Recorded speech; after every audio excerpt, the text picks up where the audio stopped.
Hi friends, welcome back to our channel Village Gossip Kitchen. Function எல்லாம் முடிஞ்சிடுச்சு, மறுபடியும் டயட்டுக்குள்ளே வர வேண்டிய டைம் ஆகிடுச்சு.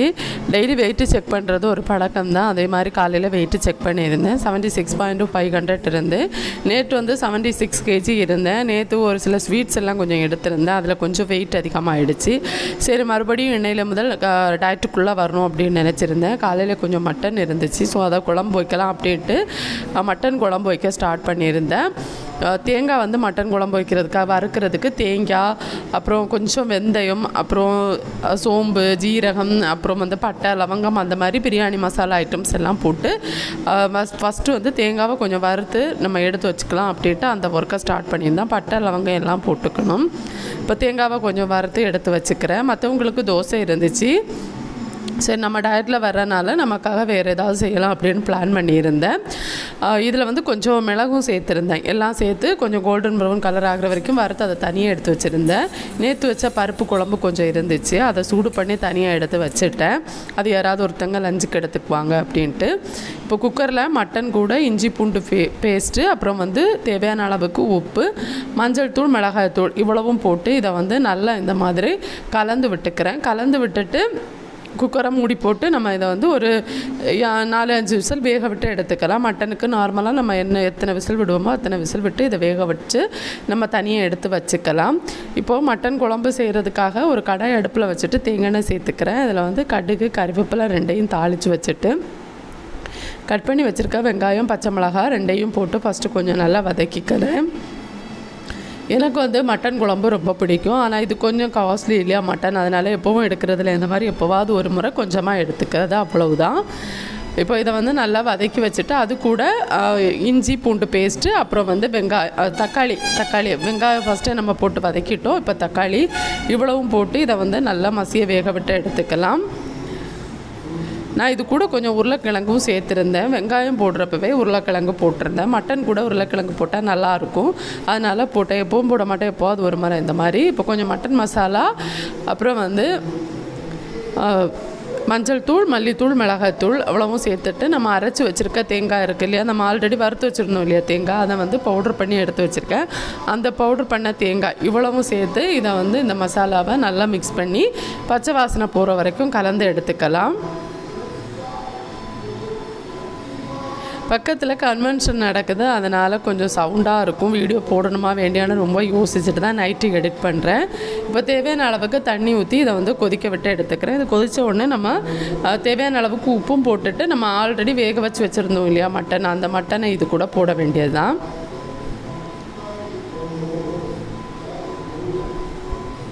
அவ்வளோதான்.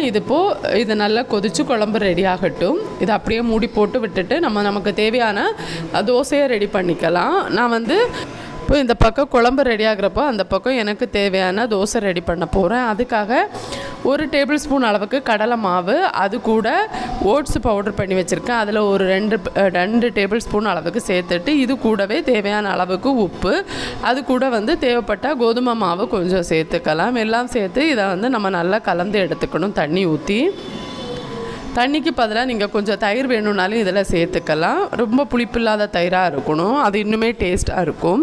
இப்போ இதெல்லாம் நல்லா கலந்து நம்ம கட் பண்ணி வச்சுருக்க வெங்காயம் கொஞ்சம் சேர்த்துக்கிறேன்.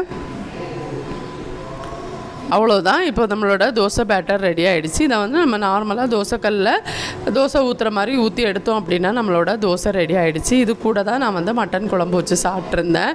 டயட்டில் வரணும் அப்படிங்கிறப்பவே ரொம்ப கடுப்பாக இருக்கும், நமக்காக தனியாக சமைக்கணுமா அப்படிங்கிற மாதிரி. ஆனால் வேறு வழி இல்லை. என்னோடய உடம்பை பொறுத்த வரைக்கும் டயட்டை விட்டு வெளியே வந்துட்டேன்னா உடனே வந்து வெயிட்டு போட ஆரம்பிக்கும். அப்போ டயட்டு கொஞ்சம் ஃபாலோ பண்ணி தான் ஆகணும். என்னால் நார்மலாக ஒரு லைஃப், அதாவது நார்மலாக எல்லோரும் சாப்பிட்ற மாதிரி டெய்லி சாப்பிட முடியாது. கண்டிப்பாக அப்படி சாப்பிட்டேன்னா வெயிட்டு போடணும். ரொம்ப கஷ்டப்பட்டு வெயிட்டு குறைச்சிட்டு மறுபடியும் வெயிட் அதிகமாகிறப்போ அதை குறைக்கிறதுக்கு ரொம்ப போராட வேண்டியதாக இருக்கும். அதனால் ரொம்ப அந்த வெயிட்டு போடுறதுக்கு முன்னாடி நம்ம ஃபங்க்ஷன் ஏதாவது அட்டென்ட் பண்ணியிருக்கோம், இல்லை 2-3 நாள் திருப்தியாக சாப்பிட்ருக்கோம், ஏதோ ஒரு பண்டிகை வந்திருக்கு அப்படின்னா அந்த கொஞ்ச நாளுக்கு அப்புறமா நம்ம நார்மல் லைஃபுக்குள்ளே வர்றது நம்மளோட உடம்புக்கு ரொம்ப நல்லது. நம்மளோட டயட்டையும் அது பெருசாக பாதிக்காது. இல்லைனா அவ்வளோ நாள் நம்ம கஷ்டப்பட்டு ஃபாலோ பண்ண டயட் எல்லாமே வீணாக போயிடும். இப்போ காலை உணவுக்காக தோசையும் நம்மளோட மில்லட் தோசையும் மட்டனும் எடுத்துருந்தேன். நண்டு கொஞ்சம் வாங்கி வச்சுருந்தேன், ரொம்ப நாளாகிடுச்சு நண்டு சாப்பிட்டு. அப்போது நண்டு வாங்கி வச்சுருந்தேன். சரி அப்படின்ட்டு ஃபஸ்ட்டு வந்து நண்டை க்ளீன் பண்ணிக்கலாம் அப்படின்னு நினச்சேன். எனக்கு நண்டு ரொம்ப பிடிக்கும். என்னோடய ஹஸ்பண்டுக்கு வந்து நண்டு அலர்ஜி, அவங்களுக்கு சாப்பிட முடியாது. நண்டு இறால் ரெண்டும் சாப்பிட்டாங்கன்னா அவங்களுக்கு பயங்கரமாக உடம்பெல்லாம் வீக்க மாதிரி வர ஆரம்பிக்கும். தணல் மாதிரி அந்த நமக்கு அலர்ஜி இருக்கிறப்போ வரும் இல்லையா, அந்த மாதிரி வர ஆரம்பிக்கும். நண்டு க்ளீன் பண்ணுறது ரொம்ப ஈஸி தான். அதோட காலை வந்து இந்த மாதிரி ஃபஸ்ட்டு நம்ம உடச்சி எடுத்துக்கணும். அதில் வந்து ரொம்ப ஒரு மாதிரி மெல்லிசாக இருக்க காலை எடுத்துக்கக்கூடாது, அதில் சதை எதுவுமே இருக்காது. கொஞ்சம் பெருசாக இருக்க காலை மட்டும் எடுத்துக்கணும். நான் முன்னாடியெல்லாம் அம்மா நண்டு க்ளீன் பண்ணுறப்போ அந்த சின்ன காலெல்லாம் உடச்சி போடுறப்போ பார்க்குறப்போ நான் கேட்பேன், எனக்கு கோவமாக வரும். என்னம்மா, ஏற்கனவே நண்டு வந்து கொஞ்சம் தான் நமக்கு எப்படியும் கிடைக்கும், அது ரொம்ப பிடிக்கும். அதை உடச்சி போடுறப்போ இதெல்லாம் உடச்சி போட்டால் ஏன் இதெல்லாம் உடச்சி போடுறீங்க அப்படின்ட்டு அப்போ எனக்கு புரியவே செய்யாது. அதுக்கப்புறமா தான் எனக்கு தெரியும் அதில் எதுவுமே இருக்காது அப்படின்ட்டு. நண்டோட அந்த மேல் பகுதியில் நம்ம கை வச்சிரும், சின்னதாக அழுத்தினாலே அதோட அந்த இது வந்து உடஞ்சி வந்துடும். அந்த மேல் ஓடு வந்து தானாகவே அது இலக்கி வந்துடும். அப்போ வந்து நமக்கு பெருசாக அது கஷ்டம் எதுவும் இருக்காது. ரொம்ப ஈஸி தான் நண்டு க்ளீன் பண்ணுறது. ஆனால் கையில் வந்து கொஞ்சம் குத்தி கிழிக்காமல் நம்ம பார்த்துக்கணும், அவ்வளவு தான். பாருங்கள், இந்த மாதிரி ரொம்ப மெல்லிசாக இருக்க காலை வந்து எடுத்துக்க வேண்டாம். இதுவே நீங்கள் நண்டு சூப்பெல்லாம் போடுறீங்கன்னா இந்த கால் கூட எடுத்துக்கலாம், பிரச்சனை கிடையாது. நான் வந்து நண்டு சூப்பு போடுறது கிடையாது. நண்டு வாங்கினா இந்த மாதிரி குழம்பு வைக்கிறது தான். என்றைக்கோ ஒரு நாளைக்கு வாங்குறது, அதை குழம்பு வச்சு சாப்பிட்லாம் அப்படின்னு தோணும் எனக்கு. இப்போ நண்டை நல்லா க்ளீன் பண்ணி எடுத்துட்டேன். இப்போ நண்டு கிரேவி வைக்கிறதுக்காக இப்போ கடாய் அடுப்பில் வச்சுட்டு தேங்காய் சேர்த்து கடுகு கருவேப்பிலையெல்லாம் சேர்த்துட்டு நம்ம வந்து வெங்காயம், பச்சை மிளகாய், தக்காளி எல்லாம் வதக்க வேண்டியது தான். நண்டு கிரேவி நிறைய பேருக்கு தெரியும்னு நினைக்கிறேன், அதனால தான் நான் வந்து டீட்டெயிலாக ரெசிபி ஷேர் பண்ணலை. உங்களுக்கு கண்டிப்பாக தெரியும்னு நினைக்கிறேன்னா. இப்போ வெங்காயத்தை போட்டு ஃபஸ்ட்டு கொஞ்சம் நல்லா வதக்கிட்டு அது கூட வந்து தக்காளி கட் பண்ணி வச்சுருக்கிறத சேர்த்துக்கிறேன். தேவையான அளவுக்கு உப்பு போட்டு இதை வந்து நல்லா வதக்கிக்கலாம். இப்போ தக்காளி நல்லா வதங்கினதுக்கப்புறமா இதில் வந்து நம்ம தேங்காய் அரைச்சி வச்சுருக்கேன்னா இப்போ இதில் மஞ்சள் தூள் சேர்த்துக்கிறேன். மஞ்சள் தூள், மல்லித்தூள், மிளகாய்த்தூள் உளவும் போட்டு இதை கொஞ்சம் நல்லா வதக்கிக்கலாம். வதக்கிட்டு இது கூட கழுவி சுத்தம் பண்ணி வச்சுருக்க நண்டை போட்டுக்க வேண்டியது தான். போட்டு இதை வந்து ஆவியிலே கொஞ்சம் நேரம் நல்லா வேக வச்சு எடுத்துப்போம். நண்டு நல்லா வெந்ததுக்கப்புறமா அரைச்சி வச்சுருக்க தேங்காய் சேர்த்துக்கலாம். தேங்காவும் ஜீரகமும் போட்டு அரைச்சி வச்சுருக்கேன். இதில் பூண்டு, இஞ்சி இவ்வளவும் சேர்த்துருந்தேன், அவ்வளவும் போட்டு அரைச்சி வச்சுருக்கேன். அதை சேர்த்து இது கூட நல்லா மிக்ஸ் பண்ணி எடுத்தோம் அப்படின்னா நண்டு கிரேவி ரெடி ஆகிடுச்சு. எனக்கு ரொம்ப ரொம்ப பிடிக்கும் இது. நான் சும்மா சாப்பிட்டுட்டே இருப்பேன் கிடச்சிச்சின்னா. கிச்சன் ஒர்க்கெல்லாம் முடிஞ்சிடுச்சு. முடித்ததுக்கப்புறமா கிச்சனில் வந்து வேறு சோறு வச்சுருந்தேன், பருப்பு குழம்பு, அப்புறம் மட்டன் கொஞ்சம் இருந்துச்சு, அதை வச்சு அட்ஜஸ்ட் பண்ணிக்க வேண்டியது தான். அடுத்ததாக வந்து துணி துவைச்சி போடுறது ஒரு பெரிய விஷயம்னா அதை கண்டிப்பாக மடித்து போடுறது ரொம்ப பெரிய விஷயம். நம்ம எல்லார் வீட்லேயும் சேர் இருக்கும், அந்த சேரில் கண்டிப்பாக துணி இருக்கும். துவைச்சி காய போட்ட துணியை வந்து மடித்து வைக்கிறது ரொம்ப பெரிய வேலை மாதிரி அதில் போட்டு வச்சுப்போம். ஆனால் நமக்கு தெரியாத ஒரு விஷயம், அன்னன்னைக்கு மடித்து போட்டிங்கன்னா அதே மாதிரி ரொம்ப கம்மியான துணி தான் இருக்கும். அதே மாதிரி வந்து அன்னன்னைக்கு துவைச்சி போட்டிங்கன்னாலும் ரொம்ப கம்மியான துணி தான் இருக்கும். நமக்கு வாஷிங் மிஷின் கூட தேவைப்படாது.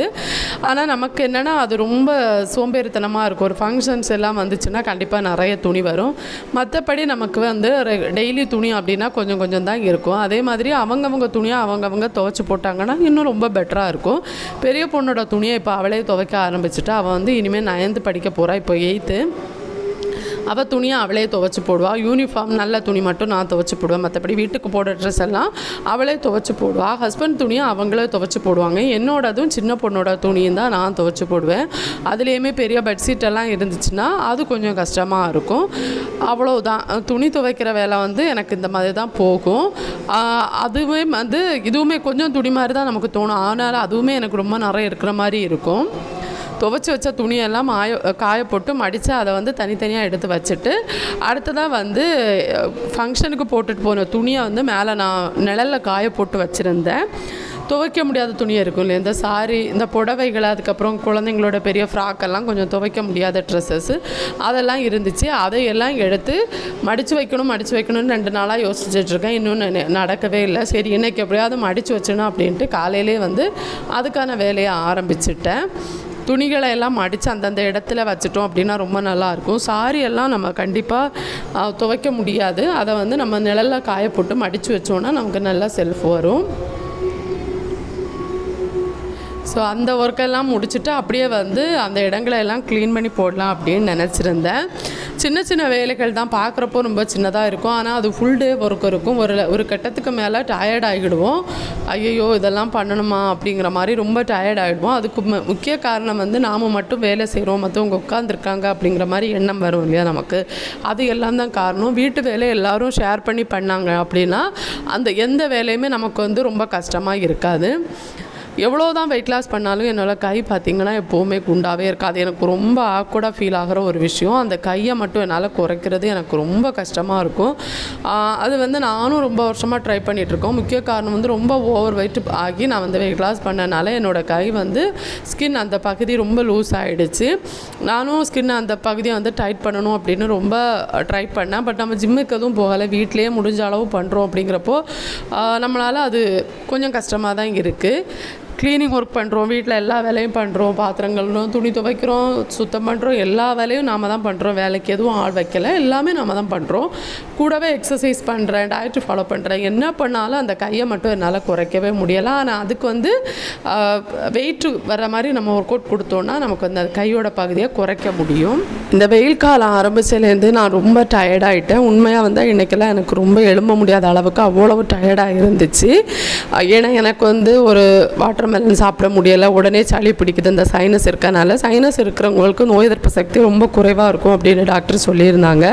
அந்த மாதிரி கூலிங்காக எதுவுமே எடுத்துக்க முடியலை. இப்போதைக்கு வந்து ஒரு தயிர் எடுத்துக்க முடியலை, வெள்ளரிக்காய் சாப்பிட முடியலை, எதுவுமே சாப்பிட முடியலை. அது வந்து என்னோடய உடம்பை ரொம்ப டயர்டாகிட்டே இருக்குது. உண்மையாக இன்றைக்கெல்லாம் ரொம்ப கஷ்டமான ஒரு நாளாக தான் இருந்துச்சு. இந்த நாட்கள் வந்து நான் எப்படி கடந்து போக போகிறேன் அப்படின்னு எனக்கு தெரியலை. அவ்வளவு டயர்டாகிட்டே இருக்கேன். இருந்தாலும் வீட்டு வேலையை நம்மளால் பார்க்காமலும் இருக்க முடியாது. அதுக்காக வேறு யாரை நம்ம வச்சுக்க முடியும். ஸோ அதனால் வீட்டு வேலைகளை எல்லாம் கொஞ்சம் கொஞ்சமாக பார்த்துட்டு இருந்தேன். கூடவே டயட்டு கூட ஃபாலோ பண்ணுறப்ப அது இன்னும் கொஞ்சம் நமக்கு சிரமமாக தான் இருக்குது. டயட்டில் வந்து இந்த மாதிரி நான் வெள்ளரிக்காய் அதெல்லாம் சாப்பிட்டேன் அப்படின்னா எனக்கு கொஞ்சம் நல்லாயிருக்கும். ஆனால் இப்போ அது இதுவும் எடுத்துக்க முடியாதது கொஞ்சம் சிரமமாக தான் இருக்குது. பரவாயில்ல, இந்த நாட்களை எப்படி கடந்து போக முடியுமோ அந்த அளவு முடிஞ்ச அளவு ட்ரை பண்ணுவோம். நம்மளால் முடிஞ்ச அளவு முயற்சியை போட்டுகிட்டே இருப்போம். வீடு க்ளீன் பண்ணி எல்லாம் முடிச்சுட்டேன். எப்போவுமே வீடு க்ளீன் பண்ணுறது வழக்கமாக டெய்லி ஏதாவது ஒரு இடம் க்ளீன் பண்ணிட்டு தான் இருப்போம். அதெல்லாம் வீடியோ ஷூட் பண்ணணுமா அப்படின்னு நான் வீடியோ எடுக்கிறது கிடையாது. எல்லோரும் தான் வீடு க்ளீன் பண்ணுறாங்க, நம்ம எதுக்கு வீடியோ ஷூட் பண்ணணும் அப்படின்னு நினைப்பேன் நான் சில நேரம். சாயங்காலம் வந்து பிளாக் டீயும் கொஞ்சம் பொரிச்ச கடலையும் சாப்பிட்ருந்தேன். லஞ்சுக்கு வந்து கொஞ்சம் சோறு மட்டும்தான் எடுத்திருந்தேன், கொஞ்சோண்டு சோறு தான் சாப்பிட்ருந்தேன் இன்றைக்கி லஞ்சுக்கு. சாயங்காலம் வந்து இப்போது மில்க் டீ எடுக்கலை, அதுக்கு பதிலாக பிளாக் டீ இருந்துச்சு, அதையும் எடுத்திருந்தேன். அடுத்ததான் வந்து நைட்டு ஆகிறப்போ ஹஸ்பண்ட் வந்து கொஞ்சம் இலந்த வடை ஒன்று வாங்கிட்டு வந்திருந்தாங்க. எனக்கு அது ரொம்ப பிடிக்கும் அப்படின்ட்டு. அது நான் இன்டர்மிட்டன்ட் ஃபாஸ்டிங்கில் இருக்கனால நாளைக்கு தான் சாப்பிடுவேன். அதனால் அதை பார்த்துட்டு வீடியோ ஷூட் பண்ணிவிட்டு அப்படியே வச்சுட்டேன். 5 மணிக்கெல்லாம் ஒரு ஆப்பிள் எடுத்திருந்தேன். அதோட என்னோட டின்னராக முடிச்சுட்டேன். நாளைக்கு வெயிட் என்ன இருக்குது அப்படிங்கிறதெல்லாம் நாளையோட வீடியோவில் உங்களுக்கு ஷேர் பண்ணுறேன். இந்த வீடியோ உங்களுக்கு பிடிச்சிருக்கு, யூஸ்ஃபுல்லாக இருக்கும்னு நினைக்கிறேன். அடுத்த வீடியோவில் சந்திக்கலாம். பை ஃப்ரெண்ட்ஸ், தேங்க்ஸ் ஃபார் வாட்சிங்.